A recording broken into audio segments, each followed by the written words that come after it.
सूर्य कितना सुंदर लग रहा है। कल इससे भी सुंदर था। ना रे गुड्डू, आज ज्यादा सुंदर लग रहा नहीं है मम्मी, कल पूरा कैमरा में तो लग रहा है, लेकिन कल पूरा आग का गोला लग रहा था क्लियर। आज भी आग का गोला, आज पूरा क्लियर नहीं है। हमको लग रहा है उदय वाला लग रहा है।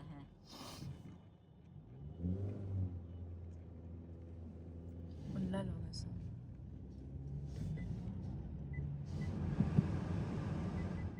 हमको ऐसे नहीं दिख रहा, लेकिन कैमरा में बहुत सुंदर लग रहा है। देखो देखो देखो, कैमरा में कितना खूबसूरत लग रहा है। कैमरा किसका है? वाह, ऐसे इतना भी रियल में इतना सुंदर नहीं लग रहा है। रियल में भी सुंदर लग रहा है, लेकिन आप अप्रिशिएट नहीं कर पा रहे।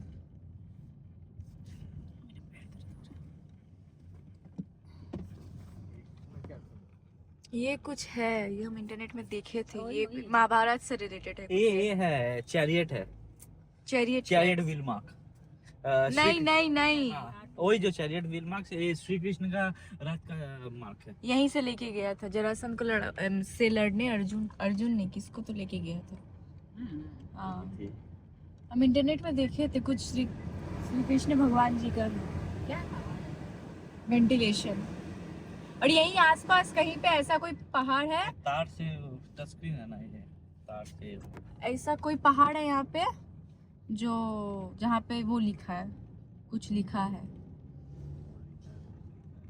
मतलब महाभारत का कोई स्क्रिप्ट नहीं, मतलब होता है ना, क्या बोलते हैं उसको हिंदी में, लिपि कुछ लिपि में लिखा हुआ है पहाड़ पे। यहीं कोई आसपास कोई पहाड़ है। नहीं, वहाँ उस समय जो भाषा यूज होता था।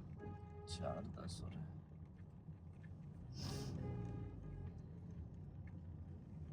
स्वर्ण भंडार।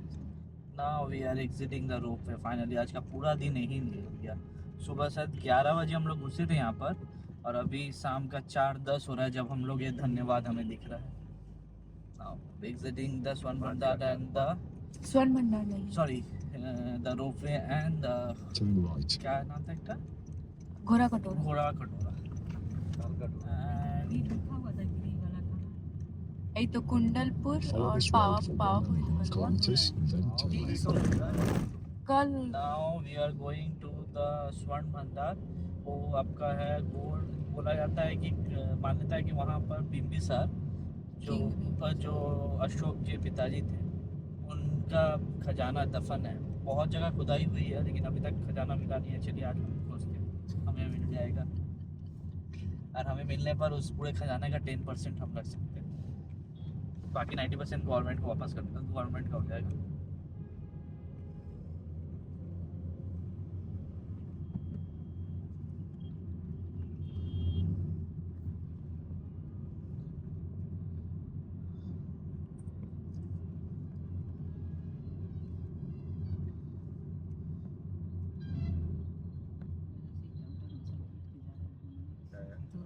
अब ये वाला गलिया में बैठेगा तो इसका अलग ये है। यहाँ का है मशहूर है। राजगीर गया, टमटम पर नहीं बैठा।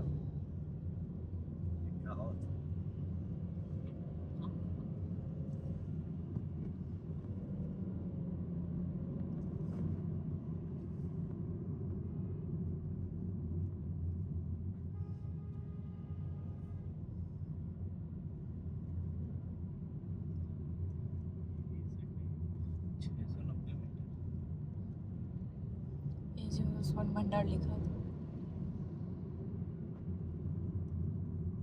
यही होता है क्या?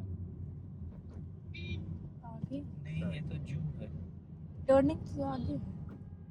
At the next junction, continue straight. आगे एक आया था स्वर्ण भंडार लिख के। पूछा कहीं लिखा हुआ था, हाँ, तो गाड़ी आगे बढ़ गया क्या? वही जो घूम रहे हैं वहाँ। अरे घूमेगा, आगे आएगा। आएगा। अभी आया आया नहीं। नहीं है, आएगा आगे। आगे जितना मीटर दे रहा है उतना ही मीटर आगे आएगा।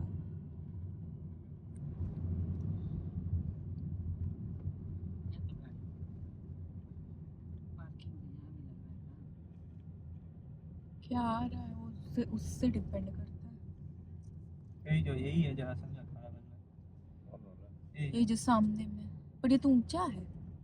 ऊंचा नहीं है। या स्वर्ण, यही जो स्वर्ण भंडार है। हाँ, जरासंध का इधर का ही दिखा रहा है। तो ये स्वर्ण भंडार है, चलिए दिखाते हैं। caves have always been an interesting topic to talk, explore, and write about. Owing to the secret tales surrounding them, caves have inevitably managed to capture the attention of travelers, researchers, and historians at large. India too has a fair share of such caves that are still unexplored and well hidden, and one among them is the San Bhandar Caves in Rajgir, Bihar. San Bhandar or Sonebhandar Caves basically is a set of two artificial cave structures located in the foothills on the Vebhar Hills, dating back to 3rd or 4th century BC. As per an inscription written in Gupta language characters on a rock at the entrance, these caves were constructed by a Jain Muni, meaning wise man, named Vaideva, which makes them structures belonging from 4th century BC. Moreover, a sculpture of Lord Vishnu found here has confirmed its relation with Jainism. So what is so mysterious about this cave? Well, it is believed that the ancient caves of San Bhandar, which means store of gold, is home to a hidden gold treasure. Legend has it that there is a crazy amount of gold hidden inside the walls of the caves. It is said that there is a passage inside the cave leading to the treasure, but no one could find it ever. Also, on one wall of the cave, you will notice a doorway-like structure, and next to it there is some unreadable inscription. People say that it is a kind of secret word, and whoever manages to read it will open the doorway to the passage. Till date, no one has managed to decipher the inscription.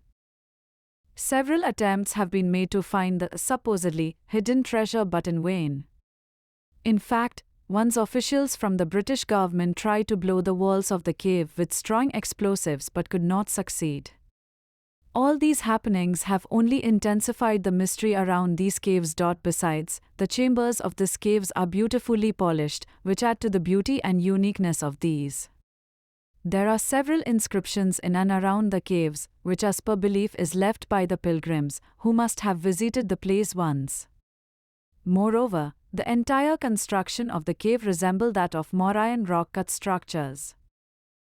Also among the few last surviving rock-cut caves in India, San Bhandar is one of the prime tourist pulls in the state of Bihar. Travelers from all across the globe visited to unravel the mystery related to these caves.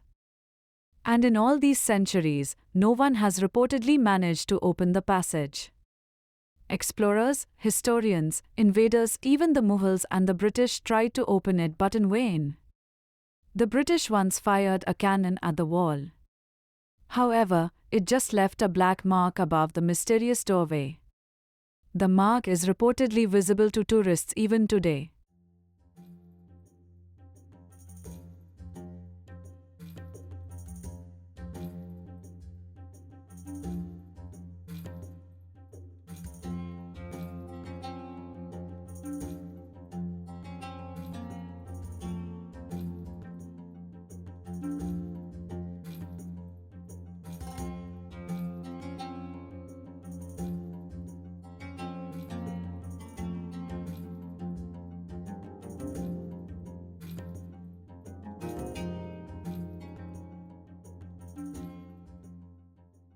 सोन भंडार से 1 kilometre और Rajgir railway station से 5 kilometre दूर जरासंध का अखाड़ा राजगीर में सोन भंडार के पास स्थित एक ऐतिहासिक स्थान है। यह राजगीर के ऐतिहासिक स्थानों में से एक है और राजगीर के दर्शनीय स्थलों में से एक है। जरासंध अखाड़ा या अखाड़ा, जिसे रणभूमि के नाम से जाना जाता है, जिसका शाब्दिक अर्थ युद्ध क्षेत्र है, वैभवगिरी पहाड़ी के पास स्थित है। यह वह स्थान है जहां जरासंध और उसकी सेना द्वारा मार्शल आर्ट का अभ्यास किया जाता था। वह उस समय भगवान कृष्ण के विरोधी सभी राजाओं और योद्धाओं को एकजुट करते थे और उन्हें यहाँ प्रशिक्षित करते थे। इसके अलावा जरासंध का अखाड़ा वह स्थान था जहाँ भीम और जरासंध के बीच महाकाव्य युद्ध हुआ था।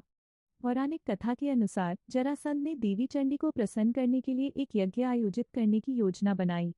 इस यज्ञ के लिए उसने 95 राजाओं को कैद कर लिया था और 5 और राजाओं की आवश्यकता थी, जिसके बाद वह सभी 100 राजाओं की बलि देकर यज्ञ करने की योजना बना रहा था। जरासंध ने सोचा कि यह यज्ञ उसे शक्तिशाली यादव सेना पर विजय दिलाएगा। जरासंध द्वारा पकड़े गए राजाओं ने उन्हें जरासंध से बचाने के लिए कृष्ण को एक गुप्त संदेश लिखा। कृष्ण ने भीम को जरासंध के साथ द्वंद्वयुद्ध कराकर जरासंध को खत्म करने की एक चतुर योजना बनाई। दोनों 14 दिनों तक लड़ते रहे। भीम ने युद्ध जीतने की उम्मीद खो दी और कृष्ण से मदद मांगी। कृष्ण, जो जरासंध के जन्म का रहस्य जानते थे, ने घास या टहनी का एक तिनका लिया और उसे 2 भागों में विभाजित किया और विपरीत दिशाओं में फेंक दिया।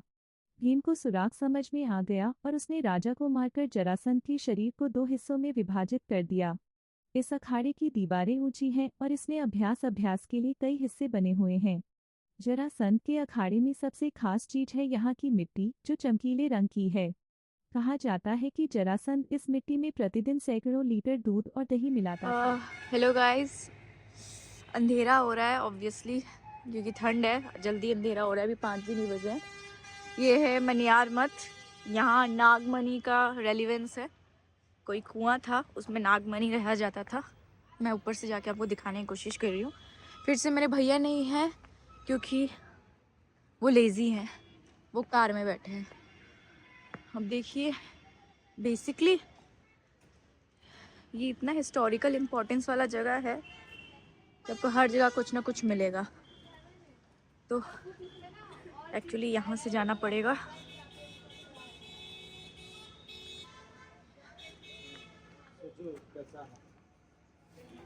मैं उतर रही हूँ सीढ़ी से। ईटा है सबका, ये देखो पहले ईटे का साइज देखो, क्या है सबका मतलब मजबूती है जो आज तक की सब 2000 वर्ष से ऊपर हो गया इन लोगों का, बुझ रहे हो, 2500-2600 वर्ष हो गया है इन लोगों का। कुछ है रेलिवेंस, वेट कीजिए। ये देखिए, अंदर देखते हैं कुछ है, बाहर निकले। ये अंधेरा है। ओ माय गॉड, पानी है कि क्या है, बहुत डरावना है। लेकिन ये ओ माय गॉड, आपको ऐसा नहीं लग रहा है ये हॉरर मूवी का थोड़ा लग रहा है? यहाँ से पानी से उठ के कोई आ जाएगा। वैसे मुझे सब कहना नहीं चाहिए, बहुत बुरी बात है, फिर भी देख सकते हैं ये जगह अच्छी है। फोकस से आउट ऑफ फोकस है बिकॉज अंधेरा है।